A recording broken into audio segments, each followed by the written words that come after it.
जिल्ह्यातून 2 गट आणि आता पाहणार आहोत दिवसभरातील महत्त्वाच्या 25 बातम्या। मुख्यमंत्र्यांसमोर जहाल नक्षलवादी महिला तारकासह 11 नक्षलवाद्यांचं आत्मसमर्पण करणाऱ्या नक्षलवाद्यांना 10 लाख रुपयांची रक्कम मिळणार। 8 महिला आणि 3 पुरुष नक्षलवाद्यांचं आत्मसमर्पण। गडचिरोलीची छत्तीसगड सोबत कनेक्टिव्हिटी करायची आहे। गडचिरोलीला स्टील सिटी ऑफ इंडिया करायचं आहे, फडणवीस यांची प्रतिक्रिया। तर अहेरी ते गर्देवाडा एसटी बस सेवेचा देखील फडणवीसांच्या हस्ते शुभारंभ। मुख्यमंत्री देवेंद्र फडणवीस यांच्याकडून जिल्हा पोलीस मुख्यालयामधील नवे हेलिपॅड आणि हेलिकॉप्टर हँगरचं देखील लोकार्पण। गडचिरोलीमध्ये पोलीस दलाच्या नव्या वाहनांचं वितरण। मुख्यमंत्री फडणवीसांच्या हस्ते पोलिसांच्या वाहनाला हिरवा झेंडा।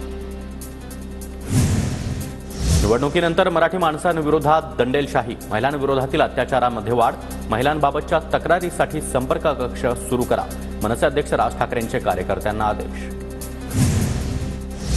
नवीन वर्षामध्ये उद्धव ठाकरे यांचं मिशन मुंबई महापालिका। मुंबईतील पदाधिकाऱ्यांच्या विभागवार बैठका होणार। 7 जानेवारी ते 9 जानेवारी दरम्यान बैठकांचं आयोजन।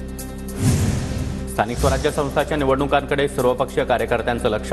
निवडणुकीबाबत 22 जानेवारीला सर्वोच्च न्यायालयामध्ये सुनावणी। महायुतीच्या 9 मंत्र्यांनी अद्याप पदभार स्वीकारला नाही। 6 कॅबिनेट तर 3 राज्यमंत्र्यांनी पदभार स्वीकारला नसल्याची माहिती। शपथविधीला 17 दिवस उलटून देखील अद्यापही काही मंत्र्यांनी पदभार स्वीकारला नाही।